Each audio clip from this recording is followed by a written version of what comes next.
I can't hear you, Daryl. Helps if I unmute. Ah, There we go.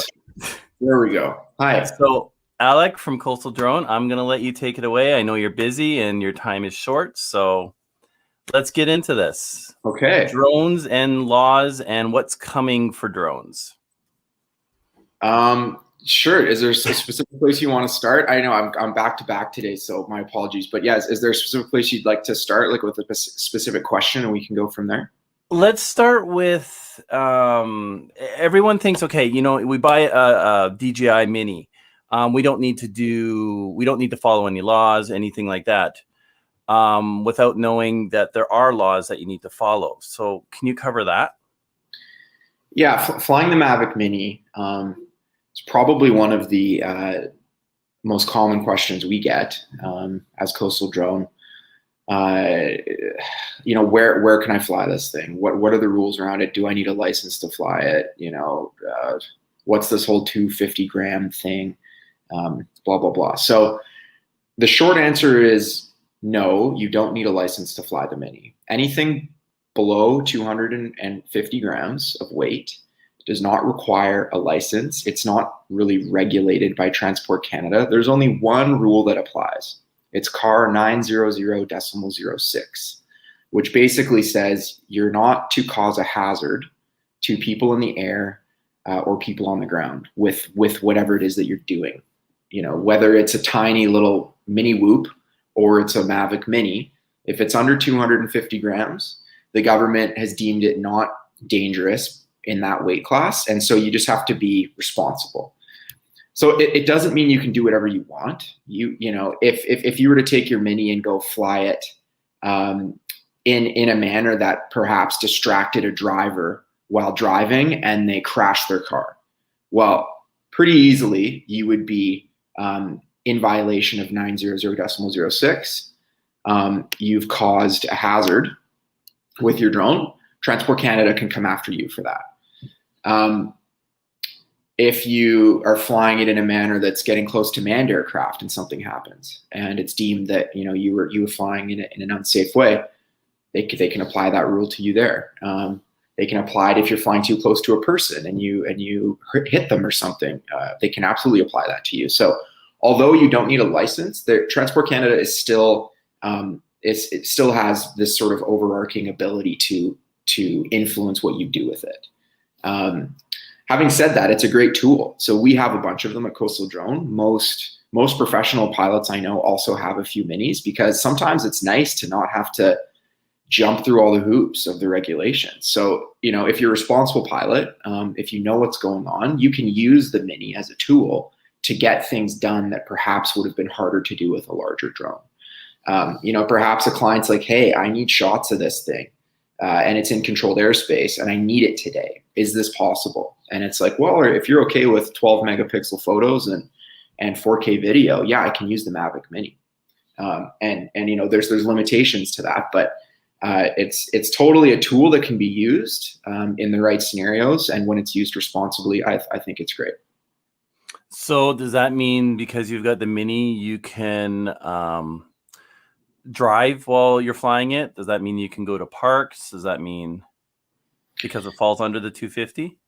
I mean, driving while flying it, I would argue that, you know, that could be hazardous behavior. So that's also just not a good idea generally. Pretty hard to drive and fly a drone. But, you know, in terms of the actual cars that are in the above 250 Part 9 stating that you can't operate a motorized vehicle while in command of a remotely piloted aircraft, that doesn't apply to you because you're not in Part 9 cars. You're in sub 250 land, which is very vague, and there's only that one rule, which is don't cause a hazard. So at the end of the day, it's just don't be an idiot, right? Don't ruin it for everyone else. Fly the thing responsibly, you know, get some knowledge of what's going on. It's always a good idea to get your basic pod certificate, regardless of drone weight, because that will help you at least have some framework in knowing what you can and can't do. And actually, you know, shameless plug here, Coastal Drone has a Mavic Mini course, a sub 249 course, which is like an hour It's really useful. It goes through a lot of do's and don'ts and where you can fly and where you can't, and it's a great course to take if you're flying the Mavic Mini. Yeah, it sounds like one of Karen from Prairie Life just got the course from you guys, and she's just asking what are her next steps. Okay, which course did she get? I'm not sure. I know she just bought the Mini, so Okay. I'm not too sure which course she bought. She'll probably put it in the chat. So anything over 250, you're going to need a license. Correct.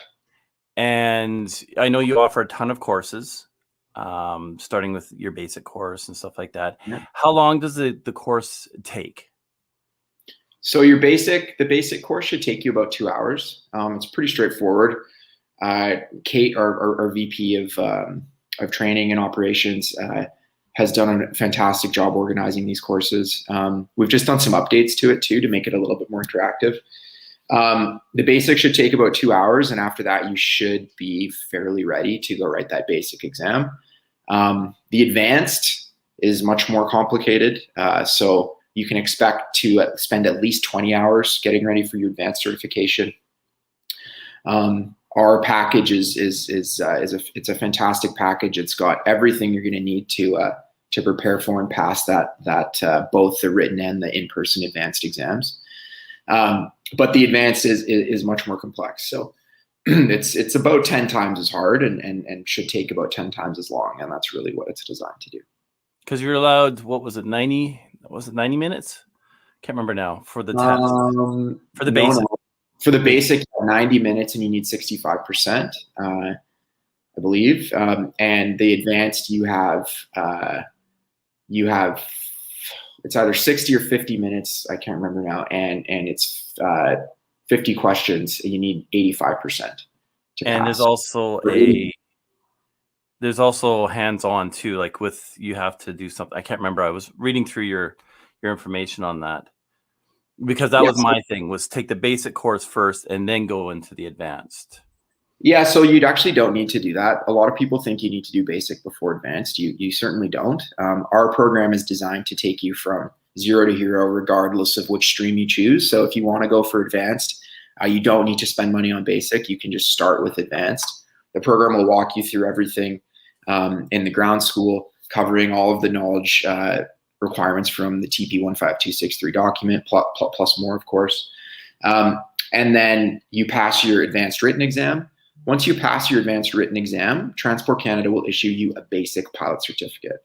That is so that you can then go practice with your drone in basic environments, so uncontrolled airspace and far away from people, so you can get ready for the flight review. It's only until you pass the in-person flight review or flight exam, flight test, that your basic certificate will then get upgraded to an advanced certificate, and you'll be certified to fly in advanced environments in Canada. Karen says she brought the mini course through Best Buy, but so far no link. I do follow up through Best Buy, or do I follow up through Coastal? Best Buy. They should be handling that. Best Buy can be a monster to work with, and we get a lot of questions about that. So my apologies. Was it Karen? Yeah. My apologies, Karen. Please follow up with Best Buy. If you're getting nothing from Best Buy, send an email to info@coastaldrone.co, and we'll make sure that you're taken care of. But the process should go through Best Buy. Now, what makes you guys experts with Transport Canada? Good question. So we all come from a manned aircraft background. So I'm a commercial helicopter pilot. I flew for 5 years professionally in lots of different scenarios. I fought fires, I did lots of logging and forestry support. I flew all over the complex airspace of the Lower Mainland, and really cut my teeth in a helicopter. That gives you an in-depth understanding of the cars and sort of what it takes to fly safely, and how an unmanned aircraft would integrate into that manned world. Those are experiences which we are really thankful we're able to pass down and integrate into our training. Kate, who's really the master of drone regulation in Canada and regarded as one of the top experts in the country, she was an instructor in fixed wing, manned fixed wing for years. She then transitioned into the drone space, long before the rules, like 6 years ago, when SFOCs were that was even challenging. And she actually taught ground schools all over the country in person. She now sits on the board of Unmanned Systems Canada, which is the industry group which lobbies Transport Canada for the right type of things for private industry. She's also on the board of COPA, which is the manned fixed wing organization that does the same. And Transport Canada has really confided in our company to help them reflect what's going on in the industry, but then also create the knowledge requirements around what it is that they're doing. So we help them write the exams. We help them with the creation of TP 15263, the document which totally guides what these courses are composed of. And it looks like we're going to help do the same thing with Beyond Visual Line of Sight. So we stay close to the regulator. We have a great relationship with them. We respect them, and we know they respect us. And in fact, we actually train a lot of Transport Canada as well. So many of the enforcement officers, many of the folks that are working in the RPAS task force have actually gone through the coastal drone process to get advanced certificates. So yeah, it's kind of a holistic move with them. So with all those things in place by Transport Canada, how come we can't take and fly our drone in the US? Good question. The FAA is the air rules are governed by the country they're in. So the airspace, as soon as you take a powered craft off of the ground and put it in the air and start controlling it, you are now in the realm of the government.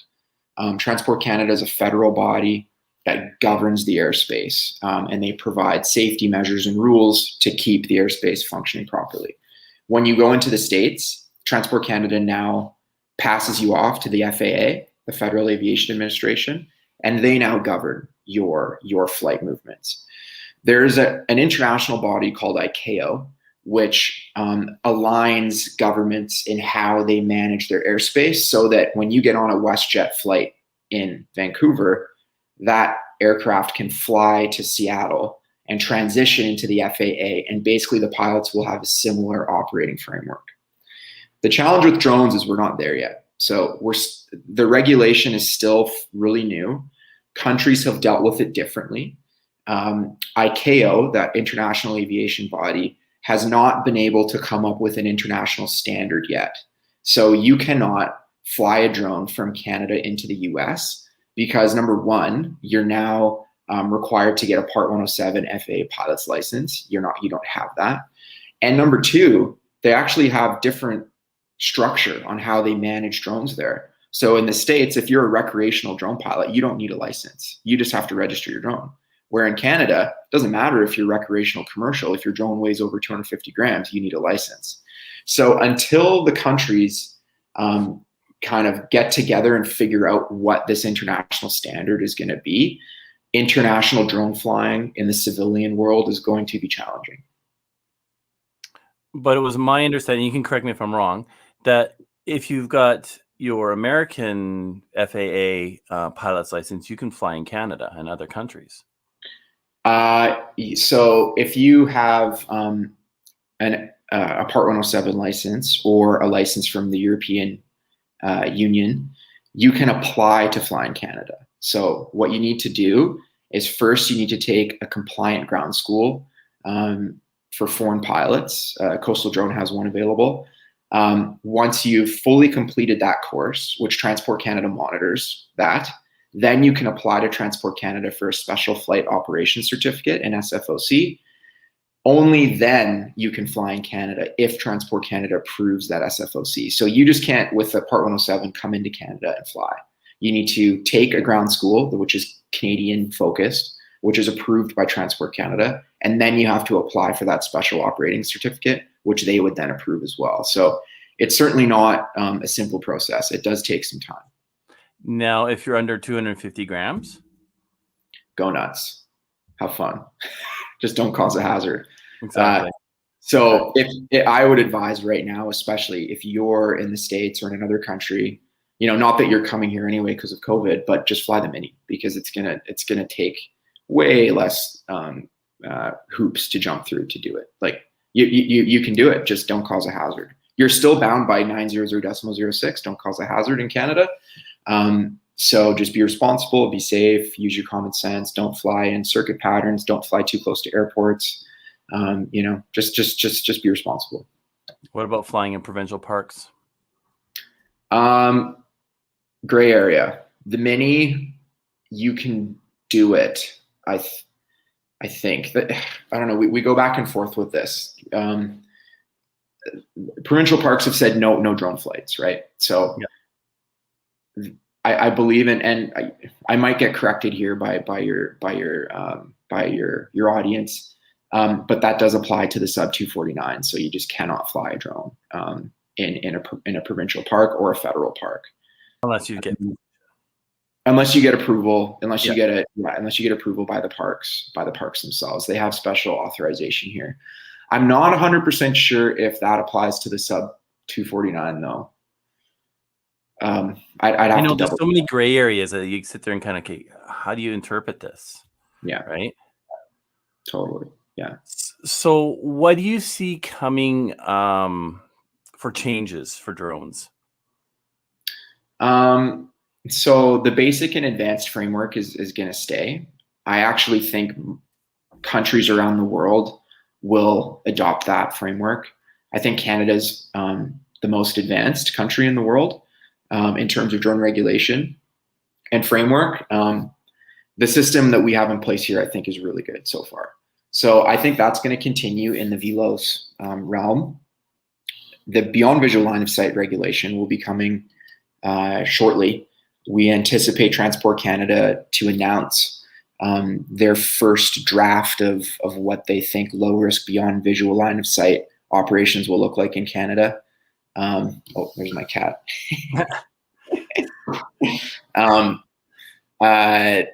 In end of year, probably end of 2021, maybe early 2022. This is like the first draft, Canada Gazette 1, where they'll say, hey guys, this is what we want to do.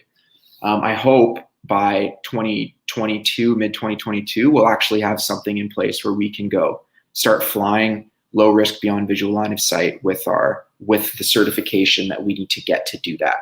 They've suggested that's called an operator rating.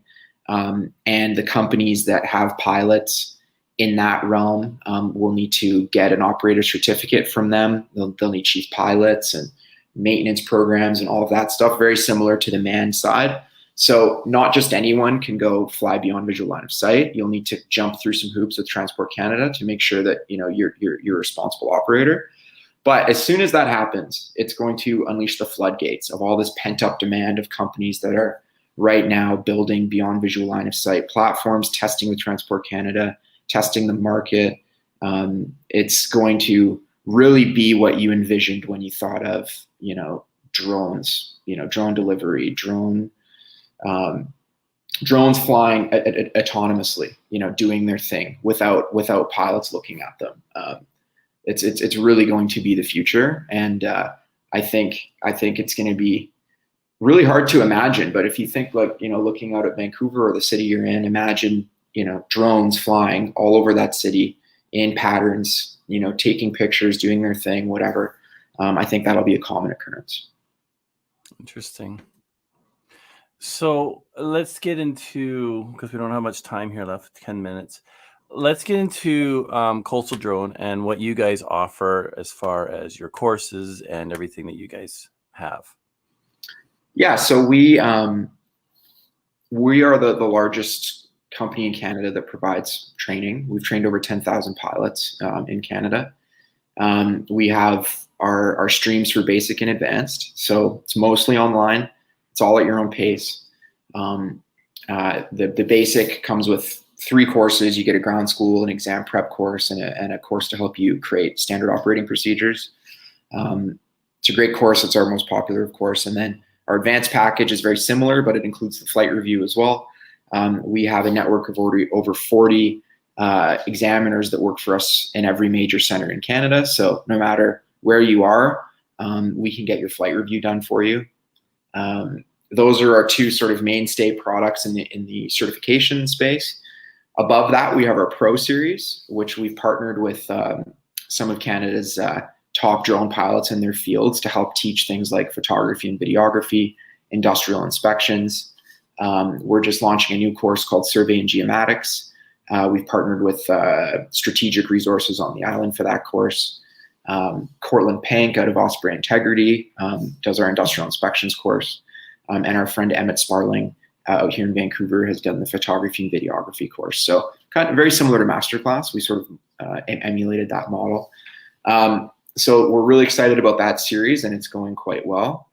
And we're going to start into this pilot network model. So we've trained a lot of people in Canada. We have a fairly large network, so we're going to start formalizing that and creating a system to help push more work to our network. So clients that are asking us for, do you have a good pilot here? Do you have a good pilot there? Which happens all the time.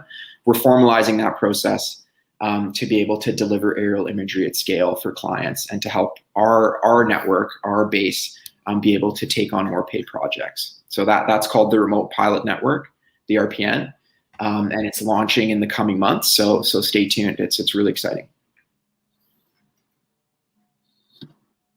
Sounds good. Yeah. I know when I was doing my research to get my license, I came across your guys' course. And by taking your course, I found it very informative. I found Kate just an absolute amazing instructor. She's funny. She's got a good sense of humor. And I think that helps a lot with the learning processes.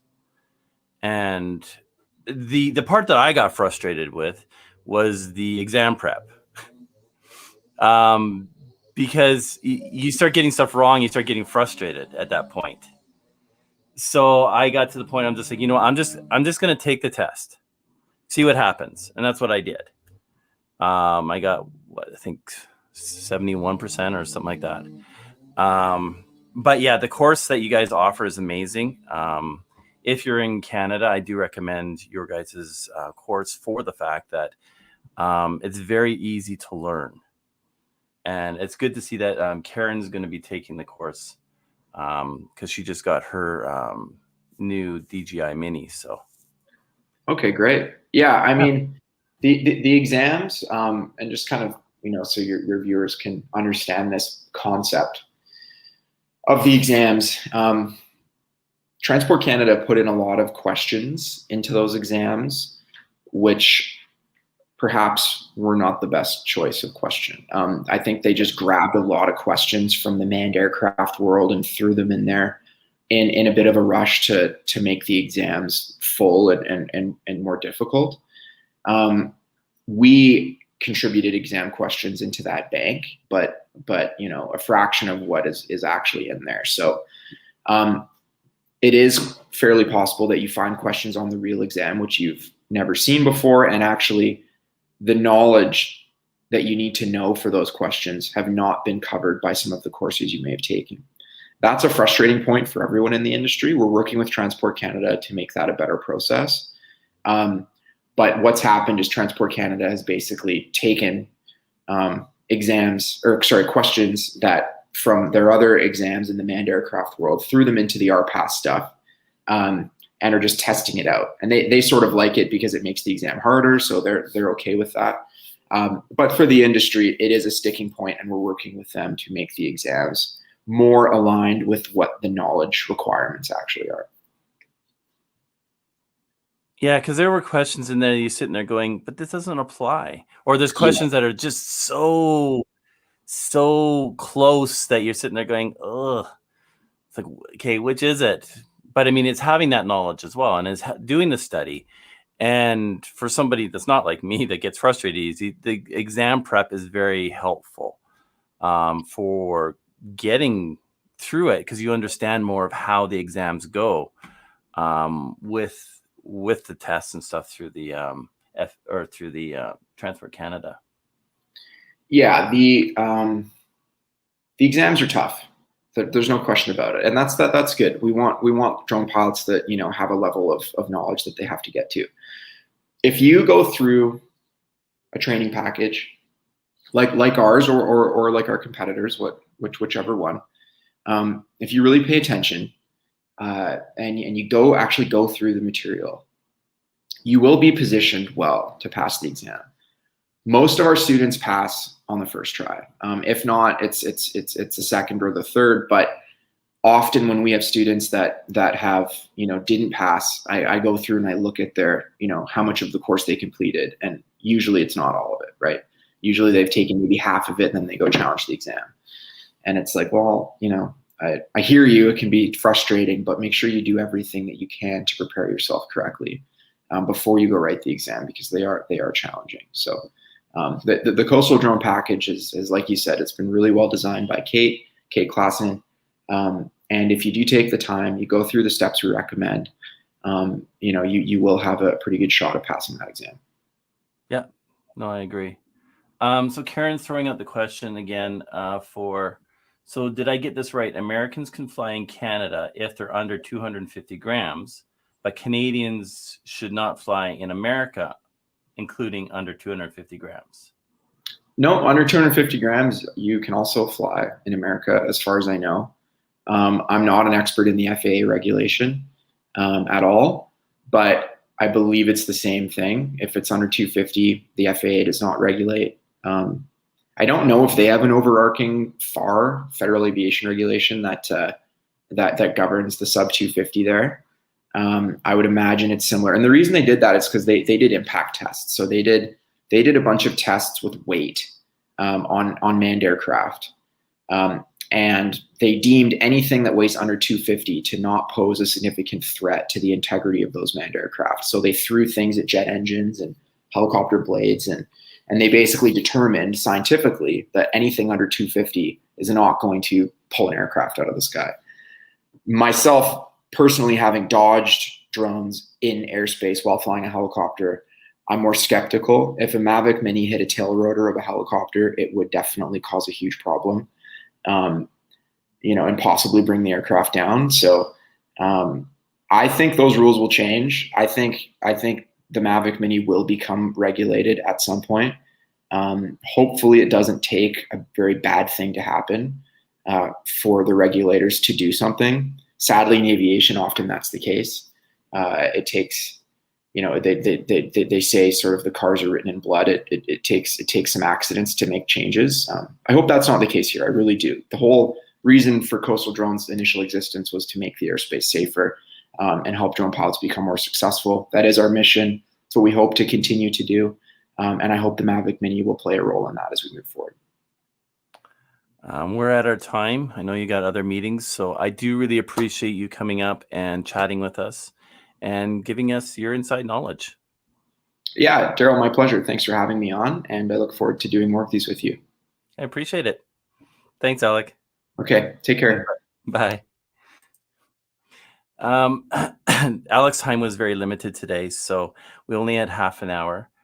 But I do really appreciate him coming up. I did take my course for my drone for getting my license and registering and everything for flying my drone, because my drone is not a Mini. Mine is the Mavic Air 2, so it falls over the weight limit. But even having that knowledge as a drone pilot like Karen's doing, she's not required to take a course. But having that knowledge actually helps you be able to know your drone better, know how to fly better, and keep other people safe. And I think that's important. I just want to say some hellos here because I've kind of been concentrating here. DJ's in the house, Marshall's in the house, Dan, hello, Ox, hello, Karen, hello, Weekend RVing, hello. Yeah, I started off muted. I don't know why. Getting back into doing some of these lives and stuff like that. Yeah. Bree is in the house. Hello, Bree. Mike is in the house. Hello, Mike. Dan. Lorraine, hello. Welcome. Red is in the house. Hello, hello, hello. Stan, welcome. Yeah, if you have any questions, Karen, just feel free to email me. I've done the course through Coastal, but I went straight through Coastal. I didn't go through Best Buy. So that's why you might have some hiccups there. Sue is in the house. Hello, Sue. Welcome. Good to see you. Claire, hello. I'm trying to catch any questions as well as I go through here. Mike's under 250 grams. He's going nuts. Good for you. DJ. Bree, the mods get it. You have to put the YouTube logo, and sometimes that will even get deleted. If you put the YouTube logo at the house, usually that will stay for posting links. It's getting out of control with the YouTube mods. J-Rock is in the house. Hello. You came in at the tail end. Yes. And Mike, the godfather of live streams, is in the house. I'm honored, Mike. Well, thank you, Karen. You didn't have to do that. I really appreciate that. I don't have any flashy banners and stuff like that. I haven't really worked on the StreamYard side of things. I still have to do that. My focus is more on production and videos and stuff like that. Doing these interviews is fun for the fact that you get to know other channels and to give you guys more knowledge. And that's why I like doing these lives. We will be doing interviews, not interviews, but off-road truck type videos as well, so people can see, what people put into their off-road vehicles, because that's what our adventures are, is mostly off-road. Charlie Grace is in the house. Hello, Charlie Grace. Victoria, hello and welcome. Mike, the title's growing on you.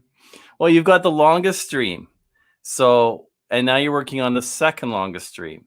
So you are the godfather of live streams. I'm honored you are here.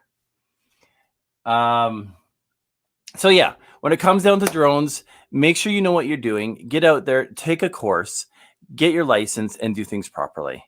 I see people driving with their drones. I see people, and I've done it myself before I actually got my license, out in a park filming.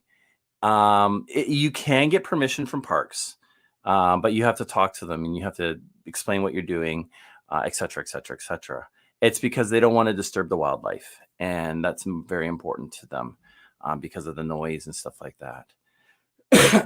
So that's gonna wrap up this live. This is actually a short live, but Alex's time was limited. I tried to cram in as much as possible. I tried to let him do most of the talking, and Red's out on the hunt for Bigfoot today. I wish you all the luck on that one. Make sure you've got your camera with you. Friends don't let friends drone. It is expensive hobby. The one actually I'm editing right now. I actually have my drone following me, and I was in the truck and I looked down on the screen and it was black. So I guess for some reason, I don't know what happened, but it ended up going right into the tree, luckily, because I was actually flying along the water. And I did break a blade, but the camera and everything was fine. I've tested it out and all works fine. But yes, having a drone, it can be expensive. When I got my drone, I actually got extended insurance on it. So if something happens, to get a new drone, it's going to cost me $50. If I have to get another drone, it's going to cost me $75.